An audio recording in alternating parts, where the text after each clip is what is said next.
Ano kang klaseng ina? Hindi pambayad sa ospital, wala kang maipakita?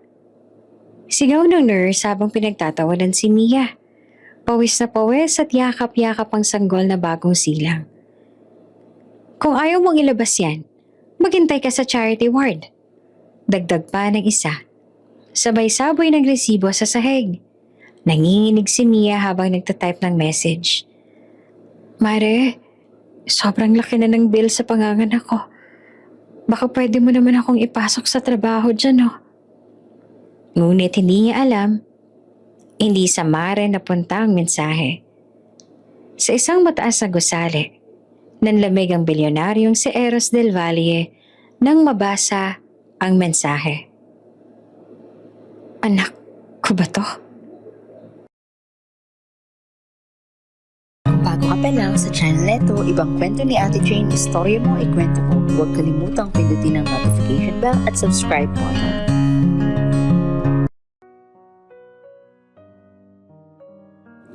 Madaling araw, tahimik ang buong ospital. Maliban sa mahihinang tunog ng mga makina sa kwarto kung saan nakahiga si Mia. Halos wala na siyang lakas. Pinipilit niyang manatiling gising habang pinagmamastan ang maliit na sanggol sa tabi niya. Maputla ang mukha niya at kitang-kita ang pagod at kaba sa mga mata. Ma'am, kailangan na po nating ayusin ang bill bago kayo ma-discharge. Mahinag sabi ng nurse habang nilalapag ang papel sa bedside table. Tumango si Mia, kahit hindi niya alam kung saan kukuha ng pambayad. Ilang buwan na siyang walang trabaho at ni isang kamag-anak ay walang halos matakbuhan. Ang dating marangyang buhay ay naglaho matapos ang hiwalayan nila ni Eros. Ang lalaking minsang nangako ng habang buhay, pero sa huli, iniwan siya. Kinuha niya ang cellphone sa gilid ng kama. Nanginginig ang kamay habang nagtatype. Mare, sobrang laki ng bill sa panganganak ko. Hindi ko alam kung anong gagawin ko. Pinadala niya iyon sa best friend niyang si Carla. O akala niya.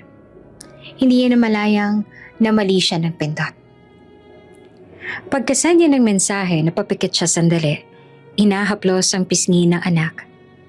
Anak, pasensya na ha. Pero gagawin ni mama ang lahat para mabayaran ka agad ito. May mga luhang tumulo sa gilid ng mata niya. Ang maliit na sanggol ay mahimbing na natutulog. Walang kamalay-malay sa bigat ng sitwasyong pinagdadaanan ng ina. Makalipas ang ilang minuto, dumating ang nurse. Ma'am, kailangan na po nating maayos mamayang tanghali yung bayarin. Baka hindi po makalabas pag hindi na clear. Ngumiti lamang si Mia kahit halos gusto niya nang maiyak. Opo, may darating po sigurong tutulong. Pero sa loob niya, alam niyang wala naman talaga. Bumalik siya sa cellphone. Wala pa ring reply si Carla. Napatingin siya sa kisame. Pilit na pinapakalma ang sarili. Mia, kaya mo to. Para sa anak mo. Sa labas ng bintana, unti-unting sumisikat ang araw. Isang bagong umaga. Pero para kay Mia, isa itong paalala ng simula ng panibagong pagkikibaka. Ang dating mundo niya na puno ng kape sa mamahaling cafe at lakad sa opisina kasama si Eros ay napalitan ng amoy gamot at pag-aalala kung saan kukuha ng pambayad. Hindi niya alam na sa kabilang dulo ng syudad, may isang lalaking biglang napatigil sa pagbukas ng email sa kanyang opisina. Sa opisina ng isang malaking kumpanya, hawak ni Eros ang kanyang cellphone habang tumatanggap ng tawag mula sa assistant niya. Sir, kailangan po ninyong pumirma sa kontrata? Hindi siya nakinig. Nakita niya ang mensahe na notification mula sa isang numero na matagal niya nang hindi nakikita. Mare, sobrang laki ng bill sa panganganak ko. Napakunot ang noon niya. Mare? Bulong niya.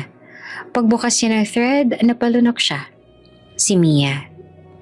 Muling bumalik ang mga alaala, ang mga sigaw, luha, at ang gabing tuluyang nasira ang lahat sa pagitan nila. 9 na buwan. 9 na buwang tinangka niyang limutan siya. Pero sa isang mensahe lang, tila tumigil ang oras. Napalunok siya habang paulit-ulit na binabasa ang text. Panganganak? Hindi. Tumindig siya mula sa upuan. Ramdam ang paninikip ng dibdib. Pumasok ang assistant niya, bitbit ang folder. Sir, may meeting po. Cancel it. Malamig yung utos. Hanapin mong ospital na pinagdalhan kay Mia. Sir? Ngayon na. Habang nagmamadaling lumabas ang assistant, napahawak siya sa tip-tip. Hindi niya alam kung takot ba ang nararamdaman o guilt. Mabilis siyang inalala ang huling beses nilang nagkita. Ang sigawan, ang mga akusasyon, at ang perang hindi malinaw kung saan napunta. Noon, galit siya. Ngayon, natatakot siya. Kung totoo man to, kung may anak man kami, bulong niya. Bumalik siya sa mesa at tumitig sa cellphone. Gustuhin man niyang mag-text, wala siyang lakas. Anong sasabihin niya? Nahanda siyang magpanggap na walang nangyari? Oo, aaminin niyang hanggang ngayon, si Mia pa rin ang laman ng puso niya. Sa mga sandaling iyon, parang huminto ang mundo ni Eros. Ang ingay ng lungsod, ang tunog ng telepono, lahat nawala. Ang natitira na lang ay isang pangalan sa screen at isang pangungusap na nagbago ng lahat. Nananatiling nakatitig si Eros sa cellphone habang paulit-ulit na binabasa ang mensahe. Mare, sobrang laki ng bill sa panganganak ko, baka pwede mo kong ipasok ng trabaho. Parang may malamig na dumaloy sa ugat niya. Ang bawat letra ay tila pamilyar. May bigat, may pakiusap, at may kirot na kilalang kilala niya. Si Mia, ang babaeng halos sinumpa niya noon. Pero ngayon, ibang klaseng damdamin ang bumalot sa kanya. Hindi galit, kundi kaba. Napatingin siya sa malaking salamin ng opisina. Sa labas, tanawang city lights ng Makati. Pero para sa kanya, parang biglang nagdilim ang paligid. 9 months. 9 na buwan mula nang tuluyan siyang iwan ni Mia matapos ang malaking gulo sa kumpanya. Ang araw na tinawag niya itong sinungaling. Ang araw na nagkasagutan sila hanggang sa wala nang natira kundi kirot at pride. Ngayon, isang text lang at bumalik ang lahat. Ngunit higit sa lahat, isang salita lang ang tumatak sa isip niya. Panganganak. Imposible. Mahina niyang sabi na halos bulong. Pinindot niya ang contact name ng kanyang executive assistant. Lance, malamig niyang utos ang sagutin. Sir, hanapin mo agad kung saang ospital naka-admit si Mia Ramirez. Nagulat naman si Lance. Sir, si Mia po? Ngayon, as in now. Habang naghihintay ng sagot, napatingin siya sa framed photo sa mesa. Wedding photo nila. Kahit matagal niya nang gustong itapon, hindi niya magawa. Doon nakangiti si Mia, hawak ang kanyang kamay. Masaya at payapa. Ngayon baka nakahiga ito sa ospital, mag-isa, humihingi ng tulong. Ilang minuto lang bumalik ang tawag na Lance. Sir, may nakita po akong record. Si Miss Mia Ramirez ay nasa St. Mark's General Hospital Maternity Ward. May pending bill na 87,560. Hindi pa bayad, sir. Napahigpit ang hawak ni Eros sa cellphone. Bayaran mo lahat. Ngayon din. Lahat po, sir? Lahat. From room charges hanggang gamot. At dagdagan mo ng 500,000 para sa personal allowance niya. Gusto ko wala siyang babayaran kahit piso. Tahimik si Lance. Yes, sir. Right away. Isa pa? Dagdag ni Eros, habang mababa at mariin ang boses. Magpadala ka ng team, private medical escort. Sunduan sila, si Mia at ang bata. Sir, saan sila dadalhin? Sa Del Valle Private Villa. Gusto kong bantayan sila doon. Sabihin mo sa pilot, prepare the jet within an hour. Sa St. Mark's Hospital, abala pa rin ang mga nurse sa pag-aasikaso ng mga pasyente. Si Mia nakaupo sa gilid ng kama. Yakap ang sanggol habang pinagmamasa ng resibo na hindi pa rin niya alam kung papaanong babayaran. Ma'am, kailangan niyo pong mag-deposit ha? Paalala ng nurse sa may halong inis. Tumango siya at pilit na ngumiti. Opo, sandali lang po. May tinext lang po akong kakilala ko. Baka po papunta na yung tulong. Pero sa loob-loob niya, hindi siya sigurado kung may darating ba. Pagod na siya. Pero nang makita niya ang anak niyang mahimbing na natutulog, pinilit niyang umiti. Anak, kakayanin ni mama to. Kahit anong mangyari. Biglang pumasok ang head nurse. May dalang papel at halatang nagmamadali. Excuse me, Mr. Ramirez? Napatingin si Mia. Nagulat sa tono ng boses nito. Biglang magalang. May confirmation na kami galing sa finance department. Fully paid na po ang bill ninyo. Ha? Halos mabitawan niya ang bata. Paano nangyari yon? Ngumiti ang nurse. Halatang hindi rin makapaniwala. Sabi po ng admin may VIP instruction na nagbayad for you. Lahat-lahat, pati gamot at private room. VIP? Hindi pa siya nakabawi sa gulat nang dumating ang dalawang lalaking naka-uniform ng black suit. Ma'am, kami po ang medical escort. Inutusan po kami ni Mr. Eros Del Valle. Ready na po ang private jet papunta ng Tagaytay. Namutla si Mia. Parang huminto ang mundo niya. Eros Del Valle? Bulong niya. Opo ma'am, siya po ang nagbayad ng lahat ng bills ninyo. At gusto niyo pong sunduin namin kayo ngayon. Napatitig siya sa anak. Bakit niya to gagawin? Matapos ang lahat ng ginawa niya sa akin? Ang taong halos sirain ang pangalan ko. Ngayon, siya rin ang nagligtas sa amin. Nagtagpo ang mga mata nila ng nurse sa kanina'y nanlait sa kanya. Ngayon, ito na mismo ang nag-abot ng gatas at kumot. Biglang naging magalang. Ma'am, congrats po ha. Ang ganda ng baby ninyo. Mabait pala talaga si Mr. Del Valle. Hindi siya sumagot. Sa halip, yumuko siya at hinalikan ng noon ng sanggol. Anak, parang pinaglalaroan tayo ng tadhana. Samantala, sa loob ng black luxury van na nakaparada sa hangar, si Eros ay nakaupo ng tahimik. Hawak ang cellphone na nakabukas pa rin sa lumang message thread nila ni Mia. Tiningnan niya ulit ang huling text. Mare, sobrang laki ng bill sa panganganak ko. Baka naman pwede mo akong ipasok sa trabaho. Parang dinurog ang puso niya. Tinawagan niya muli si Lance. Make sure na ligtas silang makakarating. Ayoko mapagod si Mia. At siguraduhin mong may pediatrician sa flight. Yes sir, naka-standby na po sila. Good. Sagot ni Eros sabay pikit ng mga mata. Hindi pa rin niya alam kung bakit niya ginagawa ito. Awa ba? O pagmamahal pa rin? Pero isa lang ang sigurado.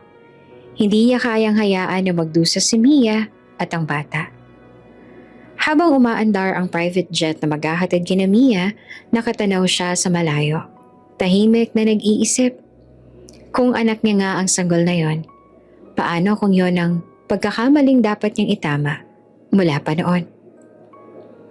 At sa unang pagkakataon matapos ang 9 na buwan, naramdaman niyang muli ang tibok ng puso. Mabigat, totoo, at puno ng pag-asa. Pagmulat ni Mia, ang una niyang narinig ay ang mahina ngunit pamilyar na tunog ng mga sapatos sa sahig. Hindi yung karaniwang kaluskos sa mga nurse sa ospital. Iba.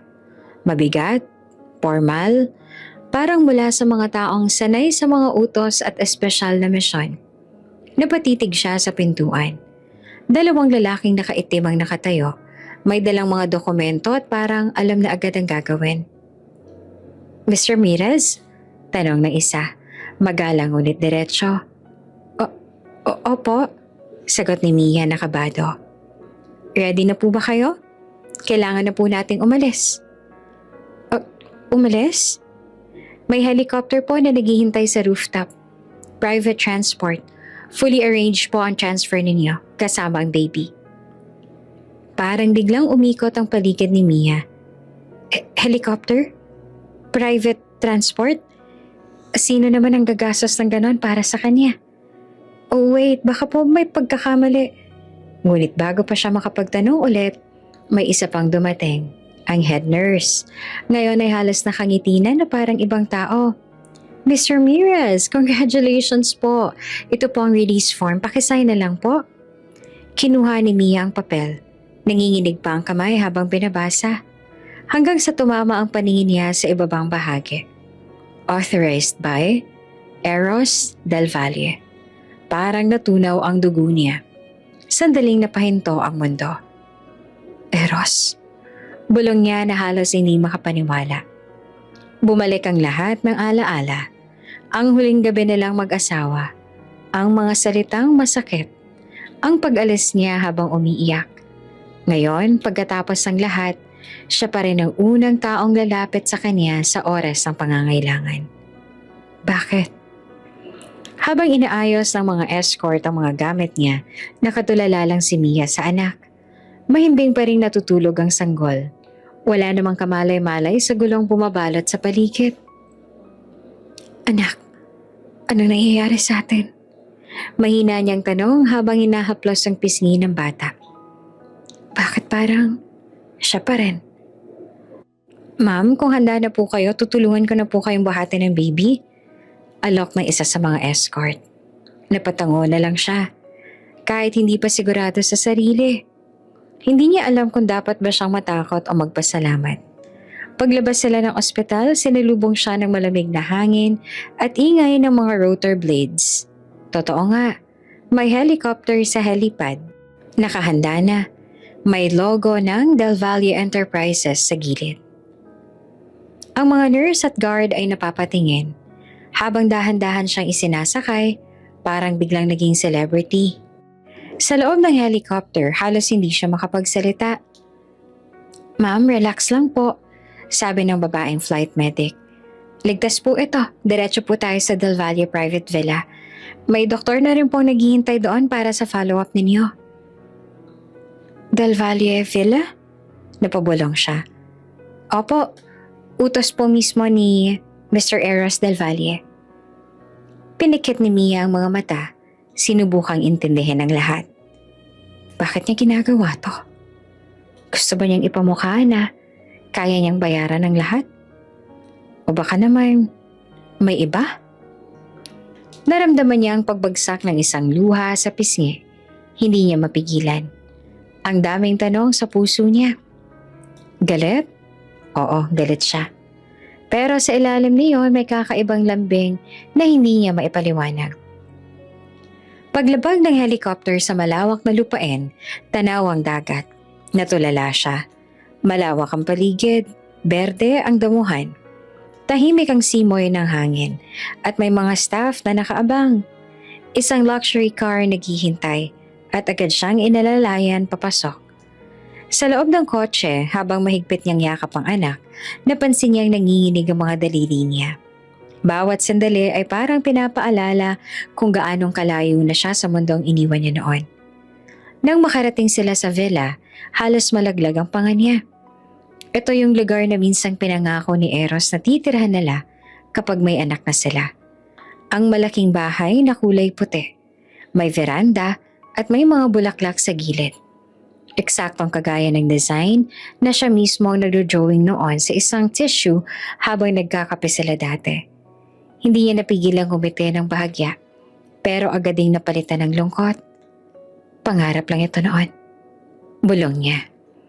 Pagbukas ng pinto, sinalubong siya ng caretaker. Welcome back, Ma'am Mia. May instructions po si Sir na ihanda agad ang kwarto ninyo at ng baby. Kung may kailangan po kayo, sabihin niyo lang po.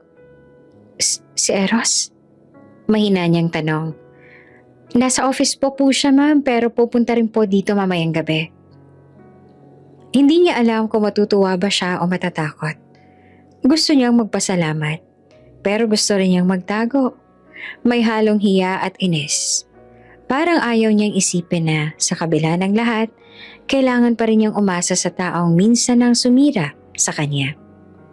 Pagpasok niya sa silid, huminga siya ng malalim. Malamig ang hangin, amoy bagong linis. May curb sa gilid, may mga bagong gamit, at sa ibabaw ng drawer ay may nakalagay na maliit na teddy bear na may kalakip na note. Para kay baby. Dahan-dahan niyang binasa ang sulat sa ilalim.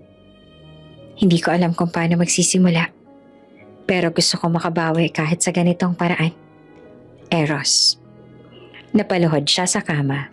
Pinigilan ang pag-iyak. Bakit ganito, Eros? Bakit parang ang dali mong pumalik? Lumapit siya sa bintana. Tanaw ang dagat. Ang alon ay kalmado. Pero ang puso niya ay hindi. Dala niya ang anak pero dala rin niya ang tanong na hindi pa sinasagot. Bakit? Sa lahat ng tao, siya pa rin ang nagligtas sa kanya. Habang pinagmamasdan niya ang natutulog na sanggol, mahina niyang sinabi, "Anak, ito ba ang tadhana? Na kahit gaano tayo kalayo, kahit ilang beses tayong masaktan, babalik at babalik pa rin tayo sa iisang tao." Sa labas, papalubog na ang araw at sa di kalayuan, paparating na ang itim na kotse ni Eros. Hindi pa niya alam, pero ang pagkakagulantang niyang ito ay simula lang ng mas malalim na emosyon at muling pagkikita nilang dalawa. Tahimik ang villa ng Del Valle.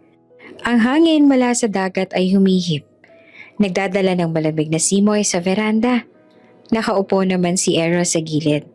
Nakaayos ang buhok, nakasuit, tahimik at nakatingin din sa dagat. Tila nag-iisip ng malalim. Ang bawat galaw niya ay maingat. Parang ayaw makagulat o makasakit sa babaeng kilala niyang mahal niya noon. Biglang bumukas ang pinto. Si Mia, pagod at halatang nangihina. May hawak na maliit na bag. Ang mata niya ay nakatingin sa sahig, hindi sa paligid. Halatang nahihiya at nag-aalangan. Nakasuot siya ng simpleng damit na pangpasuso. Ang mga kamay niya ay nanginginig sa kaba at pagod. Natahimik si Eros. Ilang segundo lang nagkatinginan sila. Ang babaeng iniwan niya 9 buwan na ang nakakaraan. Ang babaeng minahal niya ng todo. At ang babaeng iniwan niya dahil sa galit at hindi pagkakaintindihan. Eros. Mahina ang boses ni Mia. May halong hiya at galit. Bakit mo pa kami dinala rito? Ano ba ang lahat ng to? Tahimik si Eros. Tinitingnan siya sa mata. Pilit na kinokontrol ang damdamin. Ilang segundo lang nagdaan pero parang huminto ang mundo sa paligid nila. Hindi mo anak to. Biglang sagot ni Mia. Matapang, may halong galit at luha. Ang bawat salita niya ay mabigat. Dalang sama ng loob na matagal niyang tinago. Parang na-stun si Eros. Napalingon siya sa kanya. Hindi siya makapaniwala. Paano mo nasabi? Pero, wala kang karapatan. Sagot ni Mia na tumayo at lumapit sa sofa. Pinilit hawakan ang sarili. Noon pa man, iniwan mo ako sa pinakamahalagang bahagi ng buhay ko. Ni hindi mo inisip kung anong mangyayari sa akin. Pagkatapos mo akong husgahan, kaya hindi mo anak to. Sa tingin mo, kaya mo bang intindihin kung gaano kahirap ang ginawa mo sa akin? Tahimik si Eros. Halatang nagulat at sugatan. Ramdam niyang bigat ng bawat salita, bawat galaw at bawat luha ni Mia. Hindi niya alam kung dapat ba siyang magalit, manabik o umatras lang. Pero Mia, ang bata, mahina niyang sagot. Tila hindi matanggap ang sinabi. Eros, mahinang utos ni Mia na may halong luha. Huwag mo na kaming lapitan. Hindi mo to anak. At hindi mo kailangang ipagmalaki o pakiramdaman yan. Mag-isa ko tong haharapin. Natahimik sila. Ang villa ay tahimik. Bukod sa ihip ng hangin at malayo na alon ng dagat, ang eksena ay puno ng tensyon. Parehong sugatan. Parehong nagmamahal. Ngunit may pader ng galit at hiya sa pagitan nila. Alam mo, sabi ni Eros ng dahan-dahan, may halong sakit at pangihinayang. Hindi ko alam na ganito pala kalalim ang galit mo sa akin. Ngunit kahit ganito, gusto kong malaman mo na nandito ako. Nandito ako hindi para agawin ang desisyon mo, kundi para patunayan na handa akong maging responsable sa bata at sa'yo. Napatingin naman si Mia. Hindi niya alam kung susunod ba sa nararamdaman o mananatiling matatag. Hindi ko alam kung kaya kong magtiwala sa iyong muli. Sobrang dami nang nangyari, Eros. Sobrang sakit. Hindi ko pa kayang ipasok ka ulit sa buhay namin. Tahimik si Eros. Nagmamasid sa kanya. Halata ang pagsisisi at panghihinayang sa mga mata niya. Ang pagsisikap na hindi masaktan muli si Mia. Hindi ko rin inaasahan. Nabigyan mo agad ako ng tiwala. Gusto ko lang na ipakita ang nandito ako at hindi ko kayo iiwan muli. Naglakad si Mia papalapit sa sofa, umupo at pinilit huminga ng malalim. Ramdam niya ang sariling puso, halo ng galit, lungkot at isang maliit na bahagi ng pagnanasa na sanay naiintindihan siya ni Eros. Tahimik silang nagkatinginan. Parehong may sugat sa puso. Parehong nagmamahal ngunit parehong natatakot. Ang unang pagkikita sa loob ng 9 na buwan ay puno ng emosyon, tensyon at unresolved feelings. Isang simula ng muling pagtatagpo, ngunit hindi pa lubos na malinaw ang kanilang landas. Ngumiti si Eros, maliit, simpleng ngiti na puno ng pag-asa. Salamat, Mia. Yan lang ang kailangan ko sa ngayon. Malaman na narito ka. Na marinig mo rin ang nararamdaman ko. Napangiti naman si Mia ng bahagya, pilit na nakokontrol ang luha. Hindi ko alam kung papayagan ko, pero susubukan kong makipag-usap. Para sa ngayon, iyon na lang muna. Tahimik silang nagkatinginan habang ang simoy ng hangin mula sa dagat ay umiihip. Dala ang bigat ng damdamin nila at ang simula ng isang bagong kabanata na puno ng tensyon at emosyon. Tahimik ang silid. Si Mia, pagod at nanginginig, nakaluhod sa tabi ng crib. Maingat na hinahaplos ang ulo ng sanggol. Ang maliit na katawan nito ay napaka-inosente. Ang mga daliri ay kumikilos ng dahan-dahan sa pagtulog. Napasalyap siya sa paligid, nakatitig sa bintana pero ramdam niyang may presensya sa silid. Biglang bumukas ang pinto at pumasok si Eros. Tahimik, nakatayo sa gilid. Ang mga mata niya ay nakatuon sa sanggol at sa babaeng dating minahal niya ng todo. Eros, bulong ni Mia at hindi agad tumingin sa kanya. Nanginginig sa halong kaba at tensyon. Tahimik naman si Eros. Tumayo lang at ang mga mata ay nakatingin sa bata. Ramdam niya ang bigat ng bawat sandali. Isang halo ng pag-usisa, panghihinayang at damdaming matagal niyang itinago. Lumapit siya sa crib ng dahan-dahan, pilit hindi magpakita ng labis na emosyon. Napansin niya ang isang maliit na detalye sa pulso ng sanggol. Isang bracelet na may nakasulat na Eros Jr. Para bang tumigil ang mundo sa paligid niya. Napahinto siya sa paglakad. Hinawakan ang sariling mukha. Ang damdamin niya ay halo ng gulat at pagkalito. Hindi niya alam kung dapat ba siyang matuwa o magalit. Tayo bang mga magulang niya? Tanong niya sa hangin. May bahagyang pang-uuyam ngunit sa ilalim ng boses, ramdam ang pag-asa. Sana nga. Iniisip niya sa sarili. Sana nga, siya talaga ang ama. Si Mia naman nararamdaman ng tingin ni Eros at bahagyang napatingin sa kanya. Hindi pa siya nagsasabi ng totoo. Ang mga mata niya ay puno ng tensyon at pag-iingat. Hindi pa panahon para sa ganitong usapan. Bulong niya sa sarili. Pilit pinipigilan na lumabas ang sagot.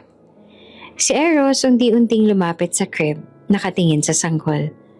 Ang bawat galaw ng bata ay nagdadala ng kakaibang damdamin sa puso niya.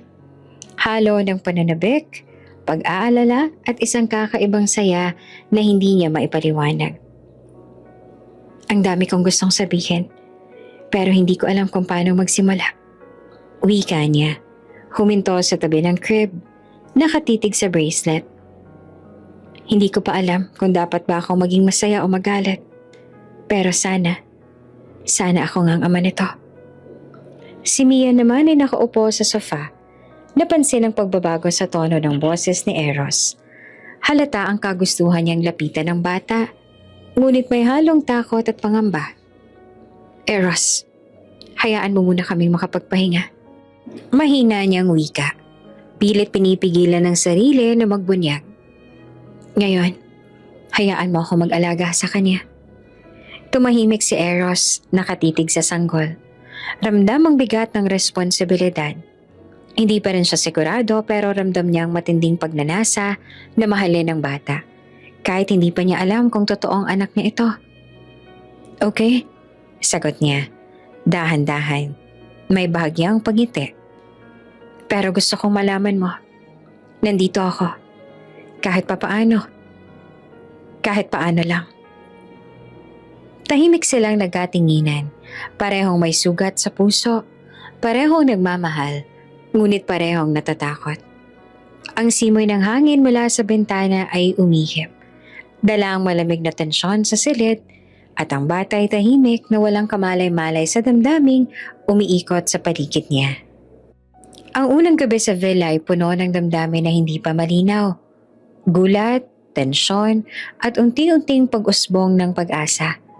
Parehong alam nila na maraming bagay ang dapat ayusin. Ngunit sa panahong ito, sapat na ang simpleng pagtingin sa bata at ang tahimik na pangako na narito sila para sa kanya. Napaupo si Mia sa sofa, nakatingin sa sahig. Ang maliit na silid ay tahimik. Bukod sa dahan-dahang paghinga ng sanggol sa crib, sa isip niya biglang bumalik ang lahat ng alaala. Ang sakit, galit at pag-aalangan na matagal niyang itinago sa puso. Hindi niya maiwasan ang kilabot na pumuno sa dibdib niya habang naaalala ang araw na yon. Ang araw na iniwan siya ni Eros. Hindi lang dahil sa galit kundi dahil sa isang malaking akusasyon na wala siyang kasalanan. Nagnakaw ka sa kumpanya. Sigaw ni Eros noon sa conference room ng kanilang opisina. Ang boses niya malamig at puno ng paninisi. Lahat ng empleyado, pati ang board members ay nakatingin sa kanila. Si Mia, payat at nanginginig ay nakatayo. Hindi makapaniwala. Eros, hindi ko ginawa yun. Sabi niya na nanginginig ang boses. Halos umiyak sa kahihiyan at pagkabigla. Hindi ko alam kung bakit ka naniniwala na ako may kasalanan. Pero si Eros walang imik. Nakatingin sa kanya na para bang wala na makakapigil sa galit niya. Hindi ko na kailangan ng paliwanag, Mia. Ang katotohanan, hindi ko na kayang magtiwala sa'yo. Dumating ang HR. Nag-alok ng medyo mahinahong tono, pero halata pa rin ang pag-aalala. Mia, baka pwede muna tayong mag-usap sa opisina. Hindi natin dapat ipahiya ang mga empleyado. Ngunit tumanggi si Eros. Wala nang kailangan pang pag-usapan. Mag-ayos ka ng gamit mo at umalis ka na. Parang tumigil ang oras para kay Mia. Ang mundo niya ay gumuho. Paano niya ito tatanggapin? Siya, na buong puso ay nagtatrabaho para sa kumpanya, na buong pusong nagmamahal sa taong ito, ay sinabihang magnanakaw. At higit pa roon, iniwan siya. Nag-iisa. Buntis pa pala siya noon. Tumulo ang luha niya habang iniisip ang lahat. Bakit? Bakit ganito ang ginawa mo sa akin? Bulong niya sa sarili. Ang sakit ay parang sugat na hindi mapapawi. Halos bumagsak siya sa sahig sa sobrang bigat ng emosyon. Habang binabalik niya ang mga pangyayari, ramdam niya ang galit at sama ng loob na unti-unting lumalalim. Naaalala niya ang bawat salita ni Eros noon. Bawat tingin ng pagdududa, bawat takbang na nagpatunay na wala siyang lugar sa buhay ng taong minahal niya. Paano mo to nagawa sa akin? Iniwan mo ako sa pinakamahalagang panahon ng buhay ko. At iniwan mo ako nag-iisa. Sigaw niya noon sa loob ng kwarto ng kanilang apartment. Habang pinipisil ang tiyan niya, nararamdaman ng bata sa loob. Walang sumagot, walang Eros. Dahil siya ay lumayo at nagpakita ng malamig na mukha. Ang init ng luha ni Mia ay humahalo sa lamig ng hangin sa kwarto. Sa loob niya, nag-alab ang galit, hindi lang dahil sa iniwan siya, kundi dahil sa mali at hindi patas na akusasyon na sinisisi sa kanya. Habang tumatagal, naalala niya rin ang mga araw ng kalungkutan at pakikipaglaban sa buhay mag-isa. Ang bawat hakbang ng buntes na si Mia ay puno ng pangamba at pag-aalala sa bata. Wala siyang ibang maaasahan kundi ang sarili niya. Sa bawat araw, ang galit at sama ng loob sa nagawa ni Eros ay nagiging matinding pagbubuno, parang apoy na hindi mapapatay. Naaalala rin niya ang mga tahimik na gabi kung saan umiiyak siya sa dilim. Iniisip kung paano niyang haharapin ang bagong buhay na dala niya. Paano niya itataas ang bata nang walang suporta ng ama? Paano niya haharapin ang galit at pagkahiwalay na dulot ng maling akusasyon? Hindi ako magnanakaw. Bulong niya sa sarili, paulit-ulit. Hindi naman ako may kasalanan, pero iniwan niya ako. Iniwan niya kami ng walang paliwanag. Ang bawat alaala ay parang isang matalim na kutsilyo sa puso niya. Ngunit sa ilalim ng lahat ng galit at lungkot, ramdam niya rin ang kanyang lakas. Ang galit ay nagbigay sa kanya ng tapang. Ang sama ng loob ay naging dahilan para ipaglaban ang sarili at ang bata.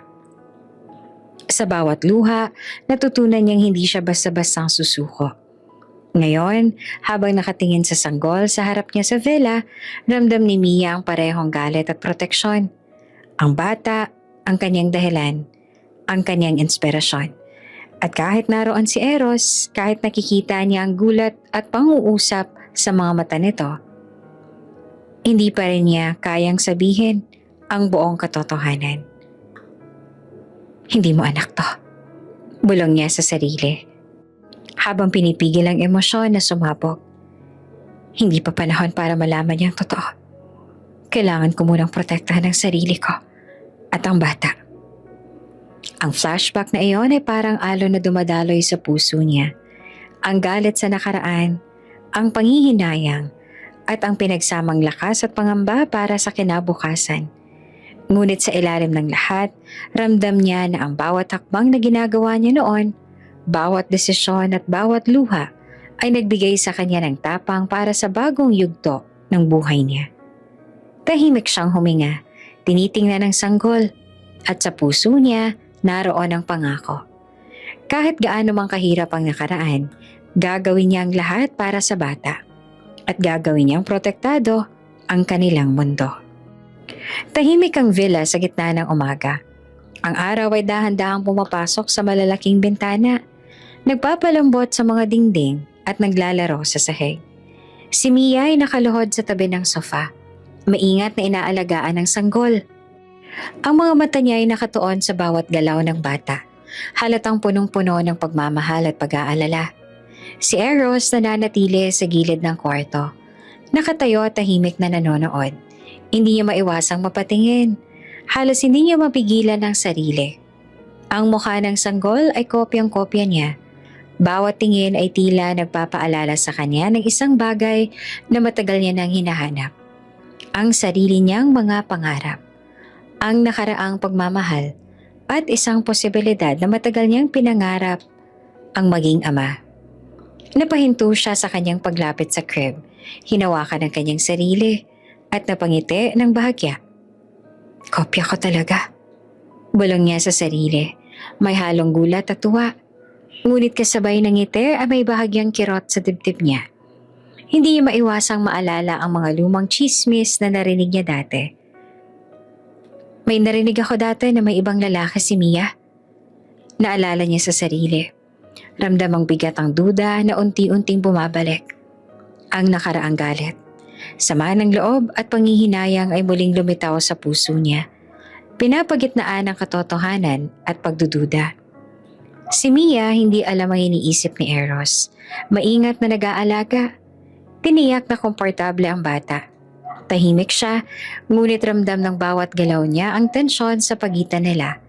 Hindi niya alam kung paanong tatanggapin ni Eros ang katotohanan kung malalaman niya. O kung paanong haharapin ang lumang chismis na unti-unti na rin kumakalat sa paligid. Hindi ko pa rin kayang paniwalaan agad. Bulong ni Eros sa sarili. Pinipilit kontrole ng emosyon. Pero bakit ganon? Bakit sa kabila ng lahat? Hindi ko pa rin maalis sa puso kong pag-asang tama ako, na ako ang ama. Habang nagmamasid, napansin niya ang mga maliliit na detalye. Ang pagkumpas ng kamay ng bata, ang mga mata na kumikislap, At ang mga ngiti kapag natutuwang tumingin kay Mia. Lalo siyang naaakit. Lalo siyang napapaisip. Halos mapaiyak siya sa tuwa. Ngunit kasabay nito, muling bumabalik ang duda. Nabubuhay na naman ang lumang takot sa puso ko. Bulong niya, tahimik. Paano kung mali ang narinig ko dati? Paano kung may ibang lalaki? Nakaramdam si Eros ng tensyon at pag-aalinlangan. Ang damdamin niya ay magkahalong pag-asa, pag-aalala at pangamba. Habang tinitingnan niya ang bata, hindi niya mapigilang mag-isip ng mga posibilidad. Mabuti man o masama. Ang puso niya ay nagsasabing sana tama ang kanyang hinala, na siya nga ang ama. Ngunit sa isip niya, may kumakalat na pangamba na maaaring hindi siya totoo sa mata ng sanggol at ni Mia. Lumapit siya ng dahan-dahan, tila nag-aalangan, at tumayo sa tabi ng sofa. Pinagmamasdan niya si Mia. Ang pag-aalaga niya sa bata at nararamdaman ang bigat ng kanyang pagkukulang noon. Hindi ko rin alam kung paano ko haharapin ang lahat ng to. Bulong niya, halatang may kirot at lungkot. Pero, hindi ko rin kayang iwan ng bata at si Mia sa gulo at pagdududa. Napatingin si Mia sa kanya, naramdaman ang presensya niya, ngunit pinilit na manatiling maingat. Eros, hayaan mo na muna kaming mag-ayos sa sarili namin. Wika niya ng dahan-dahan. Hindi pa panahon para pag-usapan ang lahat ng to. Kailangan muna natin magpahinga at mag-adjust. Tumango naman si Eros, bahagyang ngumiti. Ngunit ramdam ang tensyon sa kanyang dibdib. Alam niya na hindi madali ang tiwala. At alam niya rin na may mga lumang tanong na kailangang sagutin. Ngunit sa kabila ng lahat ng duda, may isang bagay na malinaw sa kanya. Hindi niya kayang iwan ang bata. Ang bawat tingin niya sa sanggol ay nagpapakita ng isang bagay na matagal niyang hinahanap. Ang kanyang puso ay hindi kayang magpigil sa pagmamahal. Lumapit siya ng bahagya sa crib, hinawakan ang kamay ng bata at pinisil ang maliit na daliri nito ng maingat. Ramdam niya ang init ng buhay, ang pagiging inosente at ang posibilidad na siya nga ang ama. Ngunit sa puso niya, muling bumalik ang tanong, paano kung mali siya?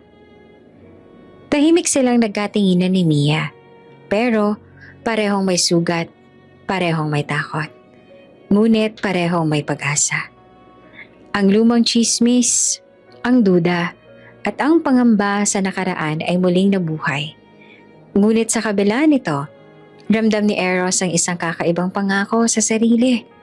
Ipapakita niya na kahit may pag-aalinlangan, hindi niya pababayaan ang bata at si Mia. Ang silid ay tahimik. Bukod sa mahinang paghinga ng bata at ang tunog ng hangin mula sa bintana, ang bawat sandali ay puno ng tensyon, pagdududa at pag-asa. At sa ilalim ng lahat ng ito, unti-unting nag-uumpisa ang isang bagong kabanata sa pagitan nila. Puno ng pagmamahal, pag-aalinlangan at pangarap na sana nga ay tama ang hinala niya. Siya ang ama ng batang ito. Ilang linggo na sila sa villa. Tahimik ang umaga. Ang araw ay dahan-dahang pumapasok sa malalaking bintana. Naglalaro sa sahig at nagbibigay ng liwanag sa silid kung saan nakahiga si Mia at ang sanggol. Si Eros ay nakatayo sa gilid ng silid. Tahimik na nagmamasid sa dalawa. Ngunit sa isip niya ay may bigat. Palihim, ipinadala niya ang gamit ng sanggol sa isang pribadong laboratorio para sa DNA test. Hindi para saktan si Mia, kundi para matiyak sa sarili. Ang duda sa puso niya ay hindi maalis at kailangan niya ng katiyakan bago tuluyang tanggapin ang bata bilang sariling anak. Si Mia ramdam ang kakaibang tensyon mula kay Eros. Ngunit hindi pa man alam ang ginagawa niya, tahimik siya sa pag-aalaga ng bata. Nanginginig sa halong kaba at takot na baka masira ang relasyon nila bago pa man magsimula. Ramdam niya na may nawawala sa tiwala, na parang unti-unting nag-iiba ang tingin ni Eros sa kanya. Lumapit si Eros, dahan-dahang tinutukan ng bata. Ang ganda ng mata mo. Bulong niya, halatang nakatutok sa maliit na detalye ng muka. Ngunit sa ilalim ng boses, ramdam ang pag-aalala. Sana, tamang hinala ko. Sana nga akong ama. Napatingin naman si Mia at nakita niya ang kakaibang damdamin sa mga mata ni Eros. Isang halo ng pag-aalala, pag-asa at bahagyang duda. Hindi niya maiwasang bumangon ng tensyon sa pagitan nila. Eros, simula ni Mia na nanginginig ang boses. Bakit parang may iniisip ka na hindi mo sinasabi sa akin? Si Eros naman ay nag-atubiling magsalita. Wala naman. Sagot niya na bahagyang nagkakamali sa tono. Ngunit halata ang pagkakahiya at tensyon. Hindi na pinansin ni Mia ang hindi pagkasabi. Ramdam niya ang nawawalang tiwala. Eros, hindi mo ba alam na kahit na lumipas ang panahon, ang tiwala ko sa iyo ay parang salamin? Mabilis itong mabasag. At ngayon, parang may lihim ka. Wika niya. Halatang may sama ng loob. Napahinto naman si Eros. Tumingin sa kanya ng diretso. Hindi ko ibig sirain ang tiwala mo, Mia. Gusto ko lang malaman. Para matiyak ako. Para makatiyak ka?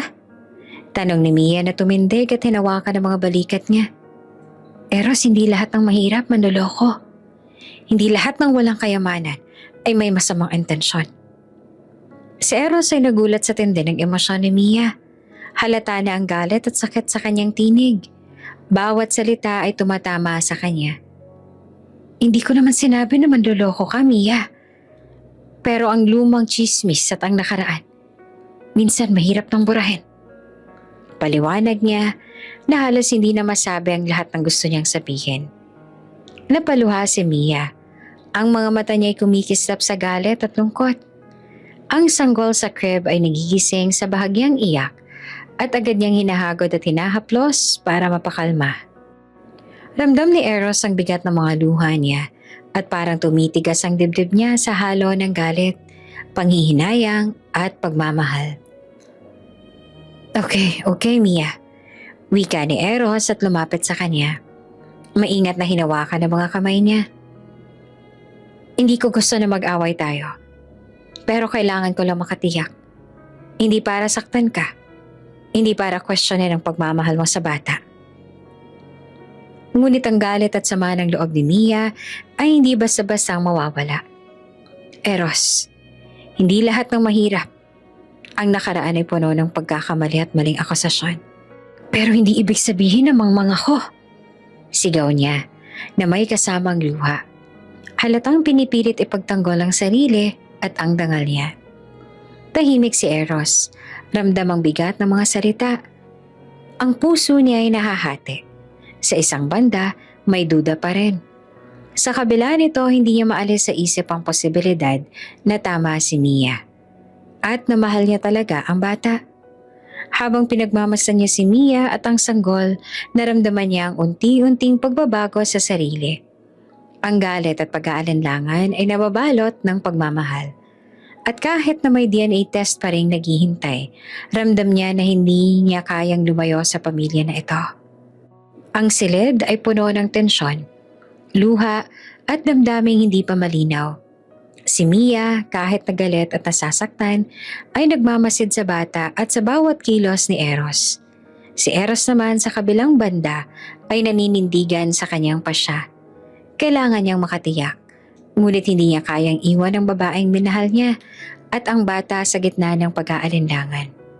Ang DNA test ay parang anino sa pagitan nila, isang lihim na magbibigay kasagutan, ngunit sa kasalukuyan, ang damdamin, galit at pagmamahal ay lumalaban. Nagtatagpo sa isang silid sa pagitan ng dalawang taong sugatan, ngunit parehong nagmamahal. Tahimik ang villa sa hapon. Si Mia ay nakaupo sa sofa, hawak ang sanggol sa kanyang bisig, habang si Eros naman ay nakatayo sa gilid. Nakatingin sa kanya at sa maliit na nilalang na tila may bitbit ng kanilang nakaraan at hinaharap. Dahan-dahan ibinukas ni Eros ang sobre na galing sa pribadong laboratorio. Ang puso niya ay mabilis na kumakaripas. Halo ang kaba, pag-aalala at isang maliit na pag-asa na sana tama ang nararamdaman niya mula sa bata. Habang binubuksan ng sobre, tumigil ang mundo ni Mia sa sandali. Nararamdaman niya ang bigat ng tensyon. Alam niya na lalabas na ang katotohanan. Tumigil si Eros sa pagbasa. Ang mata niya ay kumikislap. Nananatiling nakatitig sa papel. Walang imik. Sandali, ang kanyang katawan ay tila hindi makagalaw sa gulat. Ang DNA test ay malinaw. Anak niya ang bata. Tahimik si Eros. Ang kanyang mga labi bahagyang nanginginig. Ramdam niya ang lahat ng damdamin na matagal niyang tinago. Gulat, tuwa, panghihinayang sa nakaraan, at pasensya na para kay Mia. Ngunit sa halip na agad na humingi ng tawad, tumigil siya at sinusubukang unawain ang bigat ng lahat ng nangyari. Eros, bulong ni Mia na nanginginig ang boses. Halatang nag-aalala sa reaksyon niya. Ano ang nasa papel? Tumigil si Eros, tumingin sa kanya. Halata sa mga mata niya ang halo ng emosyon. Tuwa, lungkot at isang malalim na pagnanais na ayusin ang lahat ng ito. Ngunit bago pa man siya makasagot ay tumunog ang kanyang telepono. Ang mensahe ay mula sa tagapamahala ng kumpanya sa tabi ng villa. Sir, nasusunog po ang warehouse. Maliit na kumpanya malapit sa villa. Lahat ng stock at dokumento nasunog. Pinagbintangan si Mia bilang dahilan. Sabi ng mensahe. Para bang huminto ang mundo sa paligid nila. Si Mia, hawak ang bata. Napalingon sa kanya. Halatang gulat at takot. Ano? Ako? Hindi ko ginawa yun. Sigaw niya. Nanginginig sa galit at pagkabigla. Si Eros naman ay nananatiling tahimik. Ngunit ramdam niya ang tensyon. Ang kanyang isip ay mabilis na nag-iikot. Paano niya mapagtatagumpayan ang sitwasyong to? Paano niya mapoprotektahan si Mia at ang batang mula sa maling paratang? Sa labas, ang mga empleyado at kapitbahay ay nagsimulang mag-usisa. Maraming haka-haka. Kumalat ang chismis na si Mia nga ang dahilan ng sunog dahil nagagalit pa rin siya sa nakaraan. Sa hindi pagkakaayos ng kanilang hiwalayan at sa kumpanya. Hindi ko kaya makikitang sinisisi kanila. Bulong ni Eros habang lumalapit sa kanya. Dahan-dahang hinawakan ang braso ni Mia. Alam ko kung anong ginawa mo sa nakaraan. At alam ko rin ang katotohanan. Hindi ka nagkasala, hindi mo ginawa yon. Si Mia ay nanginginig, napaiyak sa pagkakapanatag sa tinig ni Eros. Pero Eros, paano natin ipapaliwanag sa kanila? Lahat ng tao, pinipilit paniwalaan na akong may kasalanan. Sabi niya na halos umiiyak. Hawak ang sanggol ng mahigpit. Hindi natin kailangan pang patunayan sa kanila ang lahat. Sagot ni Eros. Nakatitig sa kanya ng matagal. Ramdam ang determinasyon sa mga mata niya. Ang mahalaga, alam natin ang katotohanan. At hindi ko hahayaan na masaktan ka o ang bata dahil sa maling paratang. Habang nagsalita siya, ang mga alaala ng nakaraan ay bumalik. Ang galit, sama ng loob at tensyon ng kanilang hiwalayan. Ngunit sa ngayon, ang bigat ng DNA test at ang bagong sunog ay nagpatibay sa kanyang determinasyon. Protektahan si Mia at ang bata. Ano man ang chismis at maling paratang. Eros, paano kung hindi kami paniwalaan? Tanong ni Mia, halatang kinakabahan. Habang tinutulungan niyang ipasok ang sanggol sa crib. Hindi bale, kung hindi tayo paniwalaan ng iba. Sagot niya na mahigpit ang tingin. Alam naman natin ang katotohanan. At yan lang ang mahalaga. Alam kong magiging maayos ang lahat. Basta't magkakasama tayo. Kakayanin natin to. Tahimik silang nagkatinginan ni Mia. Parehong may halong lungkot at saya. Ang silid ay puno ng tensyon. Ngunit ramdam nila ang pangako. Kahit may galit, duda at maling akusasyon sa paligid, Hindi na muling magkakahiwalay ang kanilang puso sa isa't isa at sa bata. Si Mia unti-unting napakalma, hinaplos ang buhok ng bata. Salamat, Eros, sa pagtiwala sa akin. Bulong niya at bahagyang umiyak ngunit may halong ngiti. Si Eros ay bahagyang yumuko. Hinawakan ang kamay ni Mia at niyakap siya ng mahigpit. Hindi ko hahayaan na may masaktan sa atin. Wika niya at halatang handa ng ipagtanggol ang pamilya at protektahan ang katotohanan. Sa labas, unti-unting kumalat ang chismis. Ngunit sa loob ng villa, ramdam nila ang katahimikan na puno ng determinasyon, pagmamahal at proteksyon. Ang DNA test ay nagpahayag ng katotohanan, ngunit ang tunay na hamon ay nagsisimula pa lamang. Ipaglaban ang kanilang dangal at ang kinabukasan ng bata sa gitna ng maling akusasyon. Tahimik ang Del Valle Villa sa gabi. Ngunit ang katahimikan ay puno ng tensyon. Si Mia ay nakaupo sa sofa, hawak ang sanggol. Habang si Eros naman ay nakatayo sa tabi, hawak ang cellphone at nakatingin sa screen na nagpapakita ng bagong ebidensya. Eros, ano na naman to? Tanong ni Mia at halatang nababahala. Ramdam niya ang bigat sa pagitan nila. Ang tensyon na dala ng sunog sa warehouse at ang maling paratang sa kanya. Si Eros na halatang seryoso ay tumigil sa paghinga bago nagsalita. Mia, may nahanap ako. Ang katotohanan tungkol sa sunog sa warehouse. Wika niya. Ang boses niyang tahimik ngunit puno ng determinasyon. Napalingon si Mia. Ang mga mata niya ay kumikislap sa kaba at pag-aalala. Ano? Bakit akong tinuturo nila? Tumango si Eros at ipinakita ang video footage na nakuha mula sa CCTV sa warehouse. Ang mga galaw sa screen ay malinaw. May isang babae na pumapasok ng palihim, nagtatakip ng mukha at naglagay ng ilang bagay bago tumakas. Si Vanessa. Bulong ni Eros at bahagyang nanginginig sa galit. Ang stepsister ko. Siyang may ginawa sa warehouse. Ginamit niya ang pangalan mo para masira ka sa mata ko. Si Mia naman ay hindi makapaniwala. Napatingin siya sa screen. Ang puso niya ay kumakaba. Hindi to totoo. Bakit niya gagawin to? Si Eros, dahan-dahang lumapit sa kanya. Hinawakan ang kamay niya. Selos. At kayang gawin ni Vanessa ang lahat para makuha ang mana at para sirain ka rin. Ngunit hindi ka nagkasala, Mia. Lahat ng iniisip ng iba tungkol sa'yo ay mali. Napaiyak si Mia, hindi sa galit, kundi sa ginhawa. Sa wakas, may malinaw ng ebidensya na siya ay inosente. Hinagod niya ang sanggol sa bisig niya at huminga ng malalim. Salamat, Eros, sa paniniwala sa akin. Hindi ko alam kung paano ko haharapin ang lahat kung hindi mo ginawa ito. Tumayo si Eros. Dahan-dahan ang mga mata niya ay puno ng galit at determinasyon. Hindi ko hahayaang masira ka ng sino man, lalo ng sino mang nasa pamilya ko. Kailangan nating ayusin to, Mia. Para sa bata, para sa ating dalawa, at para sa katotohanan. Sa parehong oras dumating ang legal team ng Del Valle. Dala ang karagdagang ebidensya.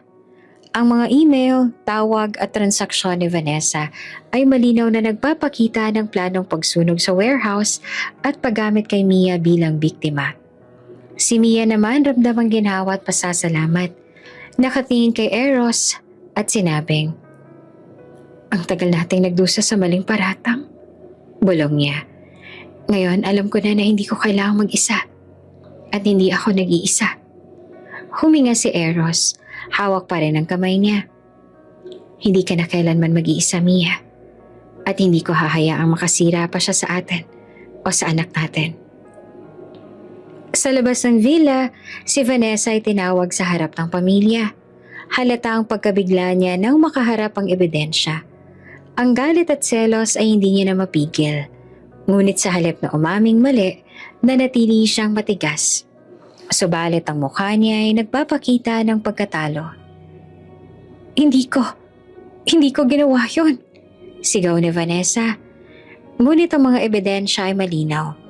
Ang mga abogado at pamilya ni Eros ay nananatiling matatag, handang ipaglaban ang katotohanan at protektahan si Mia. Si Mia, hawak ang sanggol, ay tumayo at ang kanyang boses ay malinaw na matatag. Ang lahat ng ginawa niya ay mali, pero hindi ito magiging dahilan para mawalang tiwala ako sa tama at pagmamahal. Si Eros dahan-dahang niyakap si Mia mula sa likod habang pinipigilan ang galit na tumama sa stepsister. Tama ka, hindi natin hahayaan ang galit o selos ng iba na sirain ang buhay natin. Ngayon, panahon na para ayusin ang lahat at protektahan ang tama. Habang tumatagal, ang pamilya Del Valle ay nagsimula ng maunawaan ang katotohanan. Ang galit ni Vanessa ay malinaw. Ngunit ang determinasyon ni Eros at Mia na ipagtanggol ang kanilang dangal, pamilya at ang bata ay mas malakas kesa sa anumang panlilinlang. Sa isang malambot na sandali, si Mia ay humarap kay Eros. Pinisil ang kamay niya. Salamat sa paniniwala sa akin at sa bata. Hindi ko ito makakaya na mag-isa. Tumango naman si Eros at halatang may halo ng galit at ginhawa. Hindi ka na kailanman mag-iisa, Mia. At kahit ano man ang gawin ni Vanessa, alam niya na hindi niya kayang sirain ang ating pamilya. Tahimik ang gabi sa villa, ngunit ramdam ng isang bagong simula. Ang katotohanan ay lumabas. Ang galit ni Vanessa ay nabunyag na, at si Mia, sa wakas ay ligtas na mula sa maling paratang.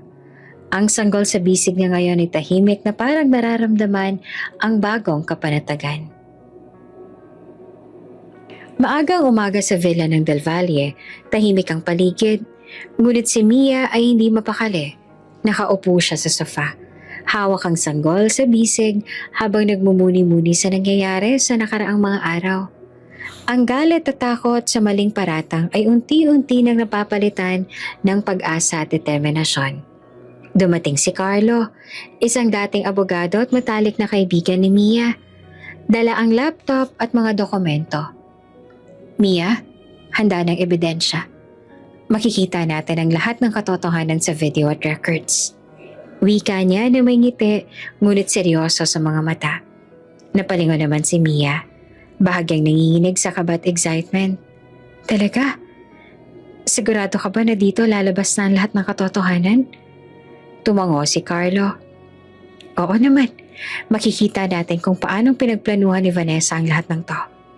Simula sa pagnanakaw niya sa kumpanya hanggang sa sunog sa warehouse.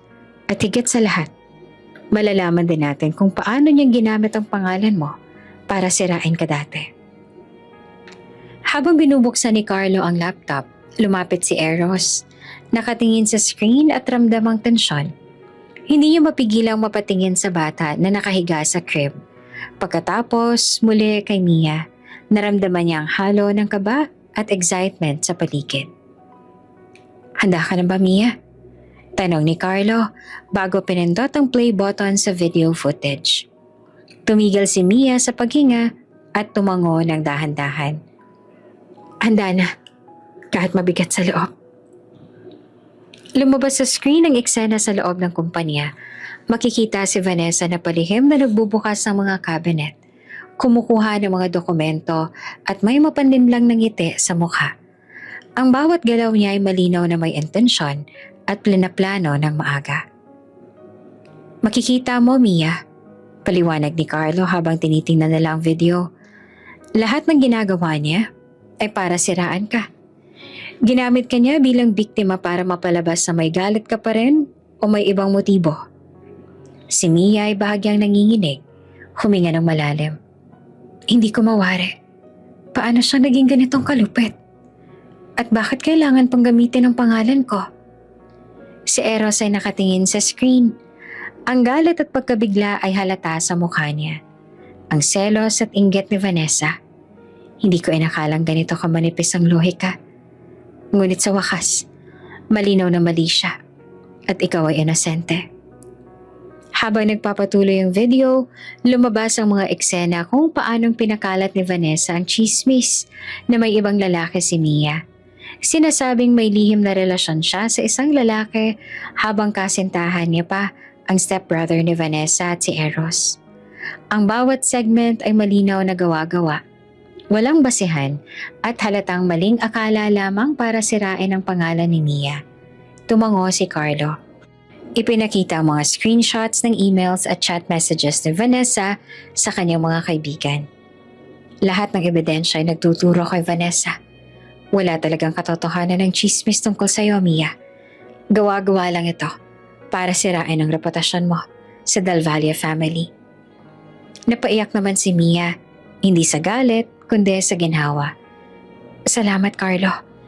Hindi ko alam kung paano ko may pagtatanggol ang sarili ko kung wala ka. Hinagod niya ang buhok ng sanggol sa bisig niya, parang naghahanap ng kalakasan at kapanatagan. Si Eros naman ay dahan-dahang lumapit at hinawakan ng kamay ni Mia. Mia, alam ko na ang lahat ay mali sa'yo. At ngayon, malinaw na sa atin ang katotohanan. Hindi mo kailangang magdusa sa maling paratang. Ngayon lang talaga ako nakapag-relax. Wika naman ni Mia, bahagyang napangiti sa gitna ng luha. Parang bigla na lang nawala ang lahat ng takot at pangamba. Si Carlo ay nakangiting tumayo. Ang susunod na hakbang, ipapakita natin ang ebidensya sa pamilya ni Eros at sa legal team para maayos ang lahat. Wala na silang dahilan para pagsabihan o pagbintangan ka. Sa parehong oras, si Vanessa ay dinala sa harap ng pamilya Del Valle. Halata ang pagkabigla niya nang makita ang video at ebidensya. Ang galit, selos at pandilin lang na matagal niyang inipon ay nabunyag sa harap ng lahat. Si Mia hawak pa rin ang sanggol. Tumayo. Ang boses niya ay matatag, malinaw at puno ng dignidad. Ang lahat ng paratang laban sa akin ay mali. At ang katotohanan ay nariyan na para makita ng lahat. Sana, matuto tayo sa nangyari at huwag hayaan ang inggit at selos sa sirain ng ating buhay. Si Eros dahan-dahang niyakap si Mia mula sa likod, habang pinipigilan ang galit na tumama sa stepsister. Tama ka, Mia. Hindi mo kailanman dapat maranasan ng ganitong paratang. At kahit sino pang magtangkang sirain tayo, alam natin ang katotohanan. Tahimik ang villa sa gabi. Ang katotohanan ay lumabas. Ang video footage at dokumento ay nagpapatunay na inosente si Mia. Ang sanggol sa bisig niya ay tahimik. Parang ramdam ang kapanatagan. Ang araw ay sumisilip sa mataas na gusali ng Del Valle Corporation. Habang sa harap ng malawak na podium ay nagtipon ng media, photographers at mga tauhan ng kumpanya. Ang iskandalo sa warehouse at maling paratang kay Mia ay kumalat na sa buong lungsod. At ngayon, oras na para maayos ang lahat. Si Eros Del Valle nakasuot ng pulang tie at pulang shirt. May matatag na tindig at tumayo sa harap ng mga kamera. Magandang araw po sa lahat. Simula niya, halatang may pag-aalangan sa unang salita. Maraming nangyari nitong mga nakaraang buwan at ngayong linggo, alam ko na ang pangalan ng isang taong inosente ay nasama sa mga maling paratang. Tahimik ang lahat habang nakatingin sa kanya ang media at mga bisita. Sa tabi niya si Mia ay nakatayo, hawak ang sanggol na lang si Eros Jr., ang batang simbolo ng kanilang pamilya at bagong simula. Tumigil sandali si Eros, huminga ng malalim at ipinagpatuloy ang kanyang pahayag. Ang babaeng tinawag kong manggagamit, ang pinagsabihan kong manloloko, siya ang pinakamapagmahal at pinakatapat sa akin. Siya ang ina ng aking anak at siya ang nagpakita ng tunay na tapang at pagmamahal sa kabila ng lahat ng pang-aabuso at maling paratang. Napaiyak si Mia, hindi sa galit, kundi sa sobrang ginhawa at tuwa. Ang mga mata niya ay kumikislap habang hawak niya si Eros Jr. ng mahigpit sa bisig. Ang maliit na kamay ng bata ay dahan-dahang humawak sa daliri niya, parang ramdam ang seguridad at pagmamahal sa gitna ng karamihan. Si Eros patuloy ang pagbibigay linaw, tumingin sa mga reporter at photographers. Ngayon, gusto kong ipakilala muli sa publiko ang isang babaeng nagpakita ng walang kapantay na pagmamahal at katapatan. Si Mia, ang ina ng aking anak. At si Eros Jr., ang bunga ng aming pagmamahalan at hindi pinigil ng kasinungalingan at panlilin lang. Tahimik ang paligid.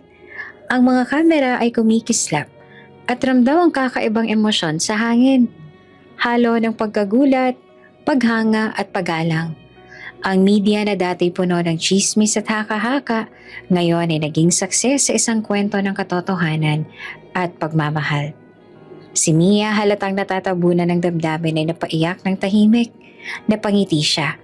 Hawak ang sanggol sa bisig at ramdam ang seguridad na matagal niya nang hinihintay. Ang paninindigan ni Eros at ang pagbabalik ng tiwala sa kanya. Habang si Eros ay nagpapatuloy sa kanyang pahayag, dahan-dahan niyang iniikot ang tingin sa mga tao.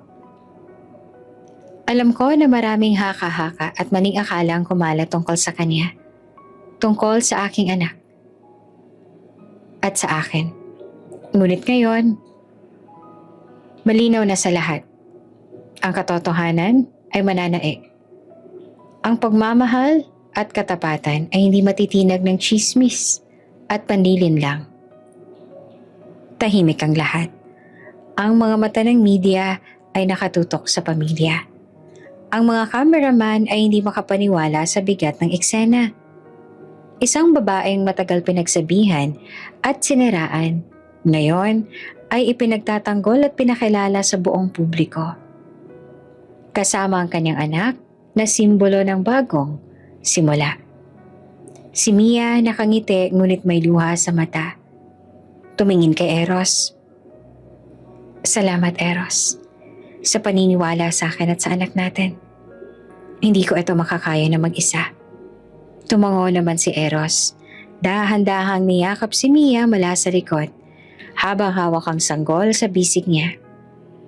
Hindi ka na kailanman mag-iisa, Mia. At kahit ano man ang mangyari sa nakaraan, alam natin ang katotohanan. At ngayon, magkasama na tayo bilang pamilya. Ang press conference ay natapos sa isang mahinahong sandali at pagyakap. Ang sanggol na si Eros Jr. tahimik sa bisig ni Mia.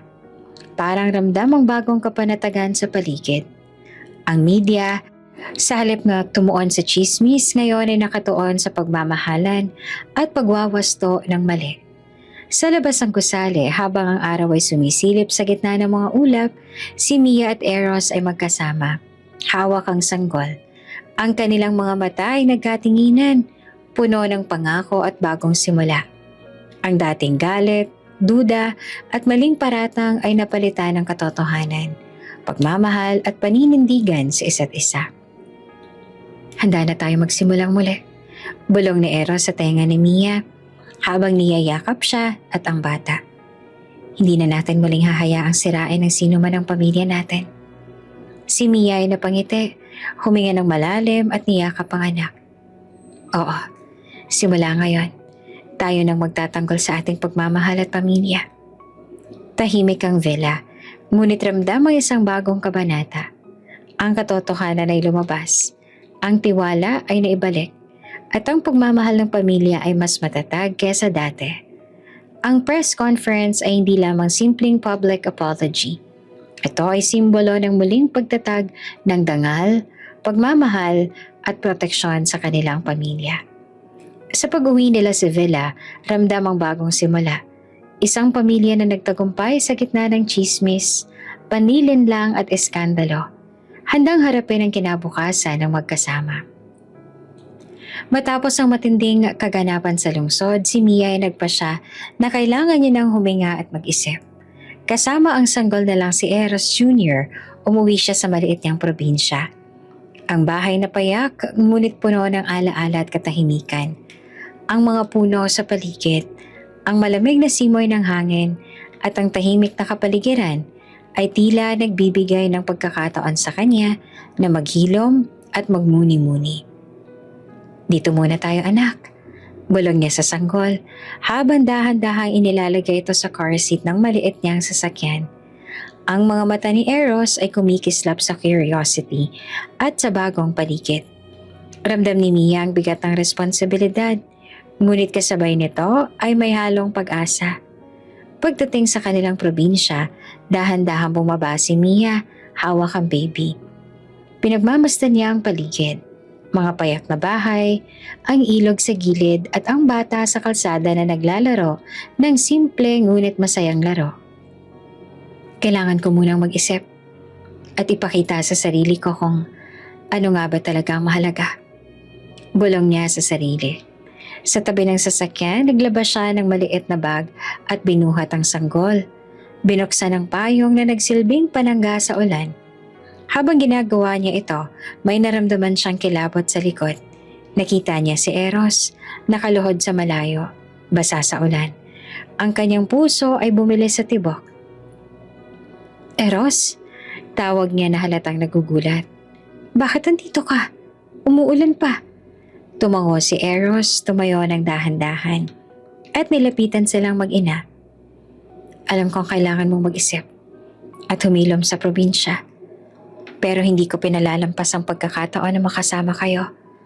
Ikaw at ang anak natin. Seryoso ako, Mia. Sana tanggapin mo ako ng buong buo. Kahit sa simpleng simula na ito. Muli namang tumigil ang mundo ni Mia sa sandaling iyon. Ang baby ay tahimik, ligtas at tuyo sa ilalim ng payong ni Mia. Ramdam niya ang init ng pagmamahal ni Eros sa kanilang anak. Ang mga mata niya ay napuno ng luha sa dami ng emosyon. Galit, lungkot, saya, at pag-asa na magkasama silang muli. Tahimik silang nagkatinginan sa gitna ng ulan. Si Eros nakaluhod muli sa harap niya. Hawak ang kamay ni Mia. Mia, hindi ko nahahayaang magutom kang muli. Hindi ko nahahayaang maranasan mo ang lungkot at hirap na mag-isa. Sana tanggapin mo ang panibagong simula para sa atin, para sa bata. Si Mia naginginig sa dami ng emosyon, unti-unting napapalapit sa kanya. Eros, hindi ko alam kung sapat ang mga salita mo, pero nakikita ko. Ramdam ko ang pagmamahal mo sa kanya, sa anak natin, at ramdam ko rin ang pagmamahal mo sa akin. Dahan-dahan inabot ni Mia ang sanggol kay Eros, na bahagya namang ngumiti. Tumanggap ng maliit na yakap mula sa bata. Salamat, Mia. Salamat sa pagkakataon. Magsimula tayo muli, kahit sa simpleng paraan. Sa probinsya. Bulong niya habang pinagmamasan ng kanilang anak.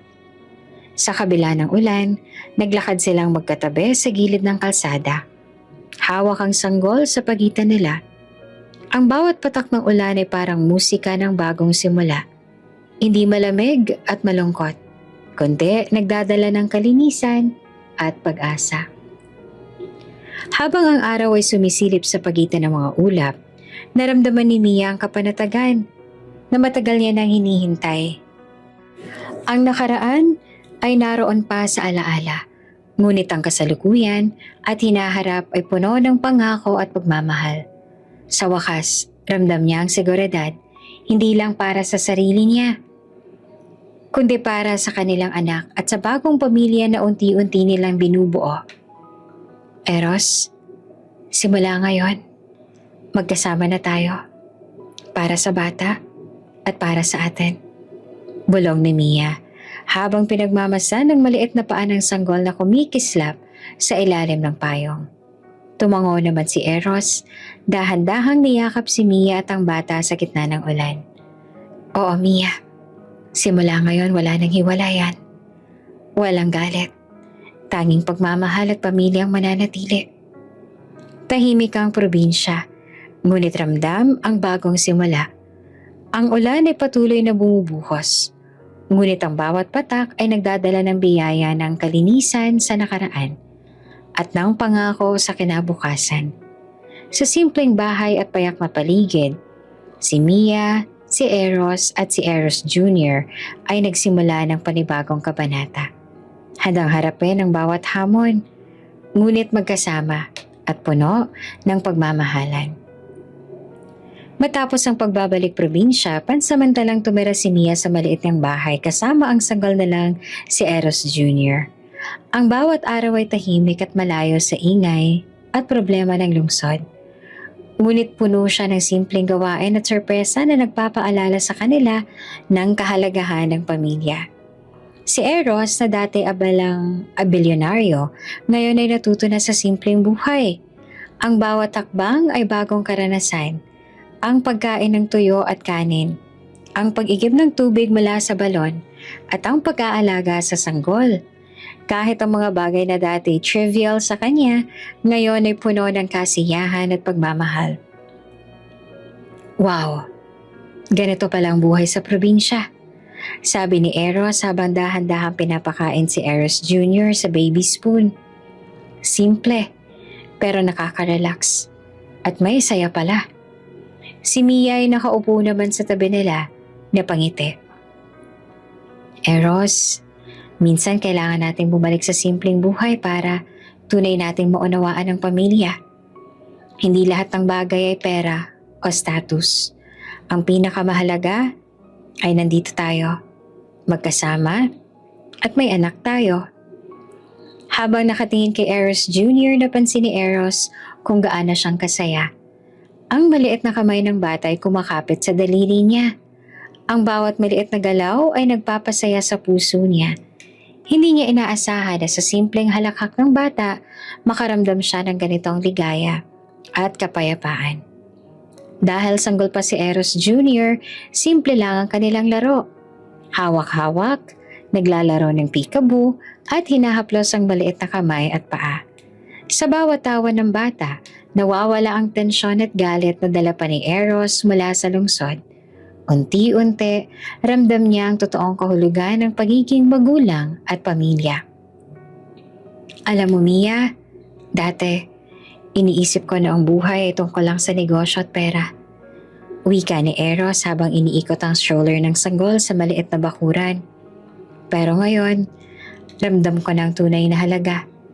Ang pagmamahal, simpleng tuwa, at bawat sandali kasama ang pamilya. Si Mia, hawak ang sanggol sa baby carrier ay tumango. Oo Eros, ang pamilya hindi naman nasusukat sa yaman. Ang pagmamahal, pagtutulungan, at pag-aaruga, iyon ang tunay na sukatan. Sa bawat araw na lumilipas, si Eros ay natututo ring gumawa ng mga simpleng gawain sa bahay. Nagluluto ng payak na pagkain, naglilinis at nag-aalaga sa sanggol. Hindi siya eksperto, ngunit sa bawat pagkakamali, natututo siya at napapatawa ang pamilya sa kanyang mga attempts. Sa sandaling iyon, ramdam ni Mia na nagbabago na ang puso ni Eros. Ang dating bilyonaryo, na laging abala sa negosyo at deadlines, ngayon ay natututo na ng pasensya, pagmamahal at kasiyahan sa simpleng bagay. Ang bawat tawa ng bata ay parang musika sa kanyang tenga at bawat yakap ay nagbibigay ng kapayapaan sa kanyang damdamin. Sa gabi, habang nakahiga si Eros Jr. sa kanilang harap sa crib, hawak naman ni Mia ang kamay ni Eros at nakatingin sa kanya. Eros, tignan mo ang bata. Ganito palang tunay na saya at pagmamahal. Ang pamilya, higit pa sa kahit anong pera o negosyo. Bulong ni Mia. Tumango naman si Eros at dahan-dahan iniabot ang kamay para hawakan ang braso ni Mia. Oo Mia, at ngayon, ramdam ko na kung gaanong kahalaga ang bawat sandali, bawat halakhak at bawat yakap. Mula ngayon, ito na ang simula ng panibagong buhay para sa atin. Ang probinsya ay tahimik, ngunit ramdam ang init ng pagmamahal at saya ng pamilya. Sa simpleng bahay, sa payak na bakuran at sa piling ng sanggol, si Mia at Eros ay muling nadiskubre ang tunay na kahulugan ng pamilya. Pagmamahalan, pagtitiwala at walang pag-iwan. Habang ang araw ay unti-unting lumulubog, nakaupo sila sa porch. Hawak ang sanggol sa gitna nila, pinagmamasdan ng langit. Ang bawat halakhak at yakap ay nagsisilbing simula ng panibagong kabanata. Sa wakas, ramdam nila ang kapayapaan, kasiyahan at pagmamahal na matagal na lang hinintay. Eros, mula ngayon, hindi na mawawala ang pagmamahal sa atin. Bulong ni Mia. At ang bata ay palaging magiging sentra na ng ating ligaya. Tumango naman si Eros. At sa kanilang piling, ang sanggol ay tahimik na natutulog. Ramdam ang init at pagmamahal ng bagong pamilya. Ang bawat sandali ay patunay. Ang pagmamahalang muli nilang nadiskubre ay mananatili at lalago sa bawat araw. Tahimik ang probinsya sa umaga, ngunit ramdam ang tensyon sa maliit na bahay ni Mia. Ang telepono niya ay tumunog at nang makita ang screen agad siyang napatingin. Ang tawag ay mula sa ospital sa lungsod. Naaksidente si Eros habang pauwi. Kritikal ang kanyang kondisyon. Hindi to pwedeng mangyari ngayon. Bulong ni Mia. Ramdam ang takot at pangamba. Dali-dali niyang pinaghanda ang sarili. Agad niyang iniwan ang kanilang maliit na bahay. Iniwan sandali si Eros Jr. sa kapitbahay na kanilang pinagkakatiwalaan. Pakiingatan po siya ha. Sandali lang po ito. Mabilis niyang paalalahanan habang binibigyan ng pagkain at laruan ng sanggol. Sa kalsada, bawat segundo ay parang minuto. Ang isip ni Mia ay naguguluhan, puno ng pangamba. Hindi niya inasahan na sa simpleng biyahe pabalik sa lungsod, darating ang ganitong trahedya. Ngunit alam niyang hindi siya pwedeng mag-antala. Kailangan niyang maabutan si Eros sa ospital. Pagdating niya, nakita niyang eksena. Si Eros nakahiga sa stretcher. May mga tubong nakakabit sa katawan at ang mukha niya ay maputla at masakit tingnan. Ang doktor ay abala sa pagbibigay ng paunang lunas. Ma'am, kailangan niya po masalinan agad ng dugo.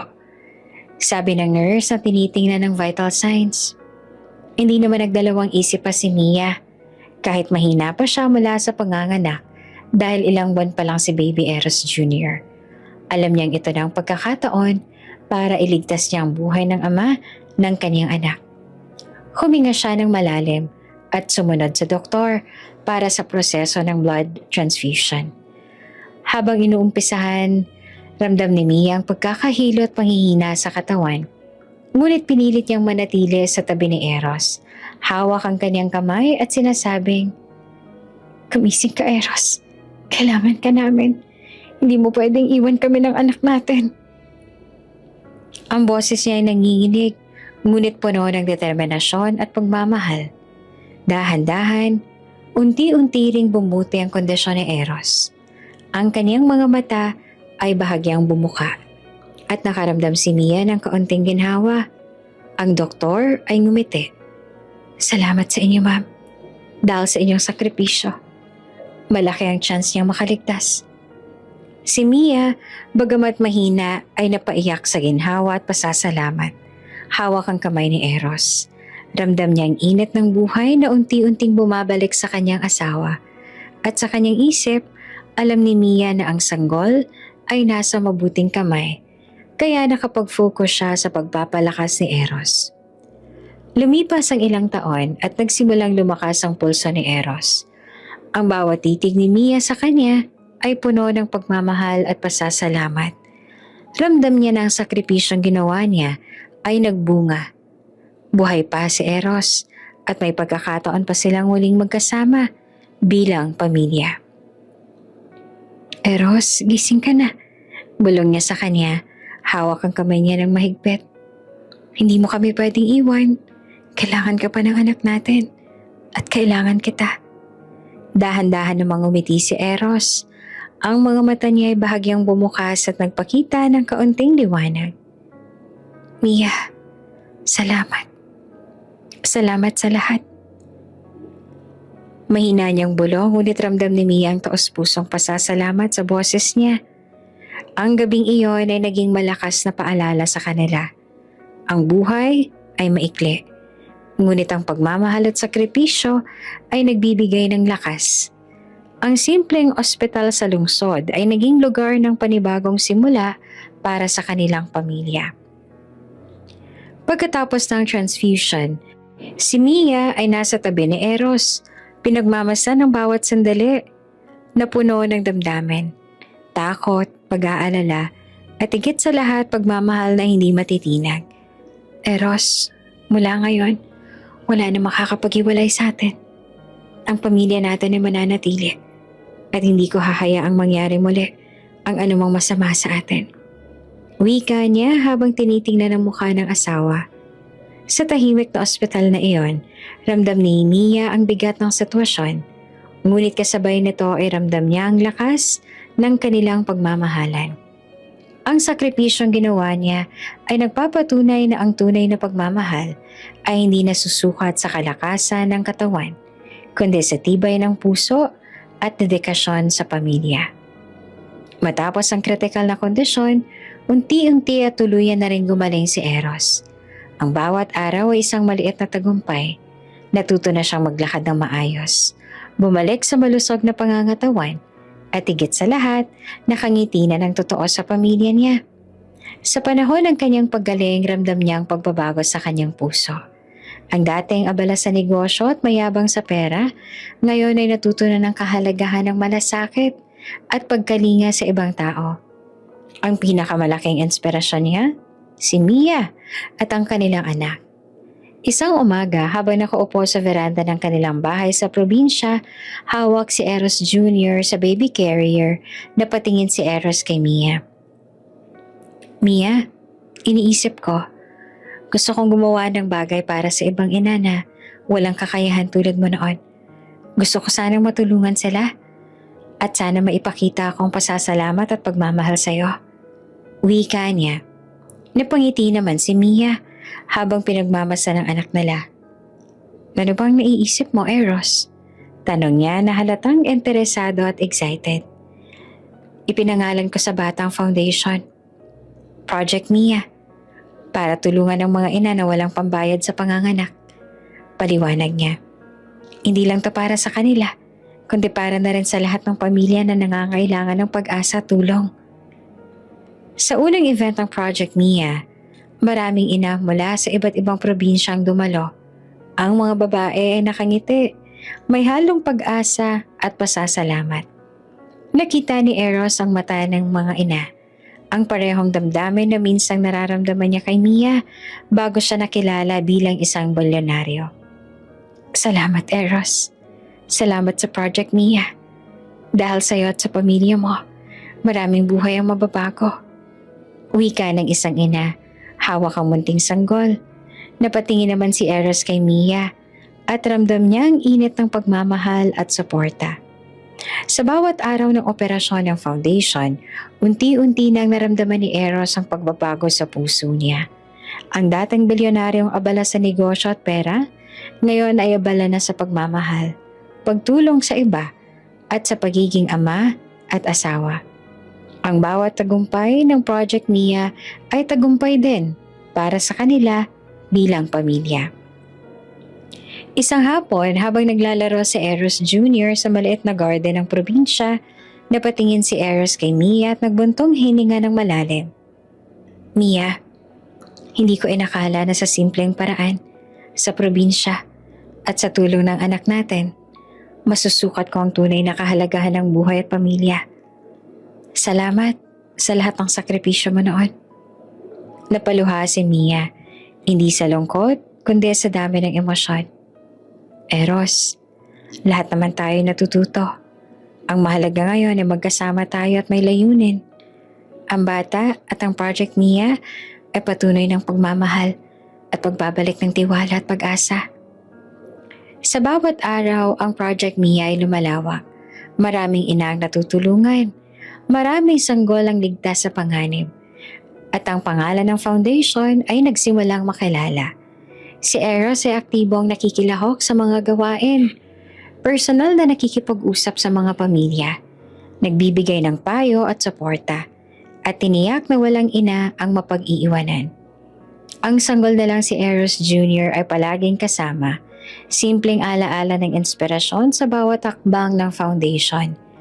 Ang bawat ngiti ng bata ay nagdudulot ng lakas sa magulang niya upang ipagpatuloy ang layunin nila. Alam mo, Mia, bulong ni Eros habang hinahaplos ang ulo ng anak nila. Ang lahat ng nangyari noon, ang pagkakamali, ang galit, at pati ang sakripisyo mo, ang nagdala sa atin sa puntong ito. Ang buhay ay puno ng aral, at ngayon, alam ko na kung ano ang mahalaga. Si Mia nakangiti at may luha sa mata, yumakap kay Eros.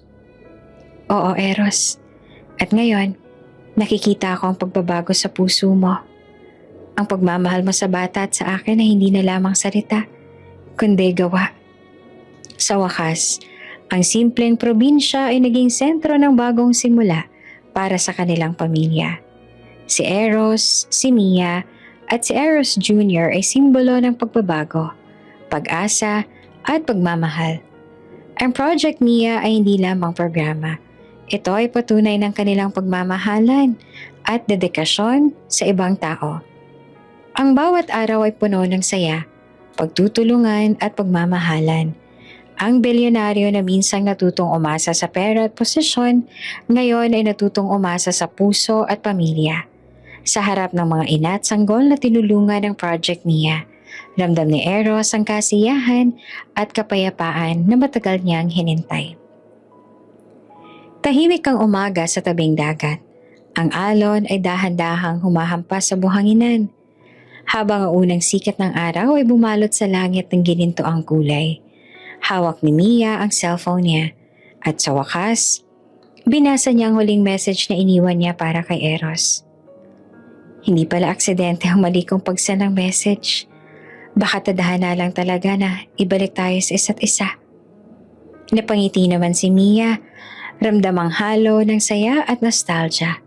Ang mensaheng iyon na minsang nagdulot ng pagkagulat at kalituhan, ngayon ay simbolo ng kanilang panibagong simula.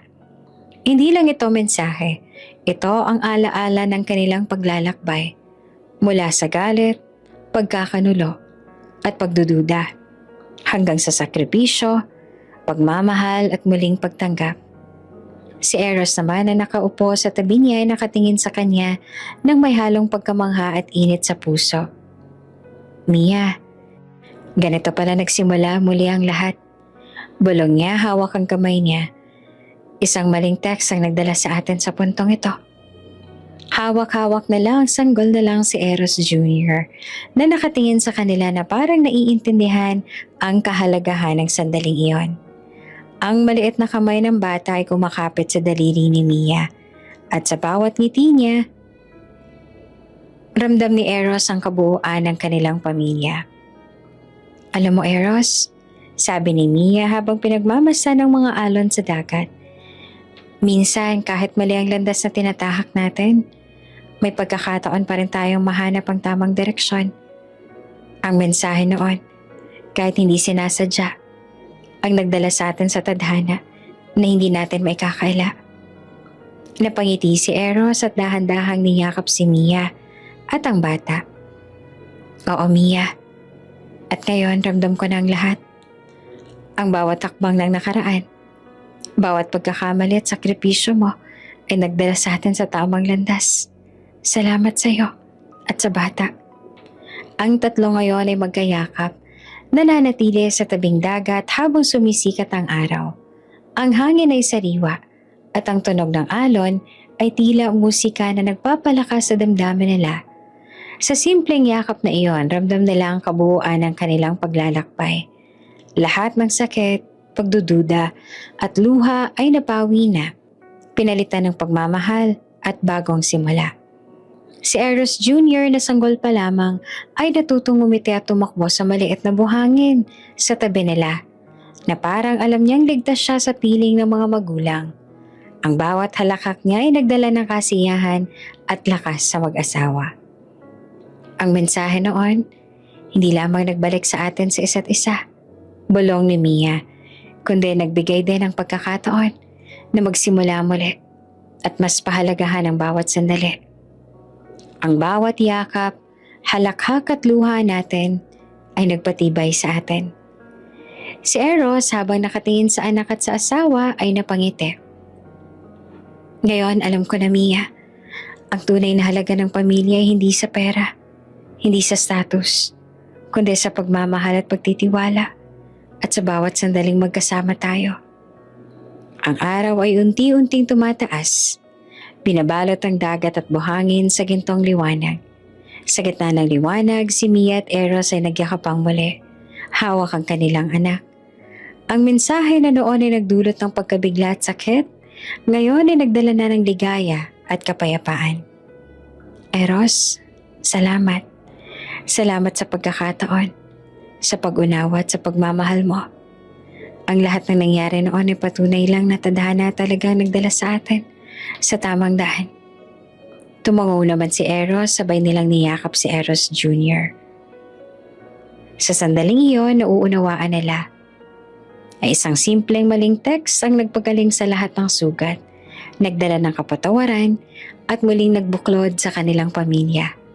Ang lahat ng nakaraan, galit, duda, pagkakanulo, ay napawi ng pagmamahal na higit sa lahat. Ngayon, panibagong simula na to. Ang pamilya natin, hindi na matitinag. Bulong pa ni Eros. At sa tabing dagat, habang ang araw ay patuloy na sumisikat, ang tatlong miyembro ng pamilya Del Valle na sina Eros, Mia at Eros Jr. ay nagyakapan. Ramdam ang init, ligaya at pagmamahalan. Isang panibagong buhay ay nagsimula mula sa isang simpleng mensahe na nagdala ng tamang tadhana at nagpagaling ng lahat ng sugat ng nakaraan. Bago ka pa lang sa channel neto, ibang kwento ni Ate Jane, istorya mo, ikwento ko. Huwag kalimutang pindutin ang notification bell at subscribe button.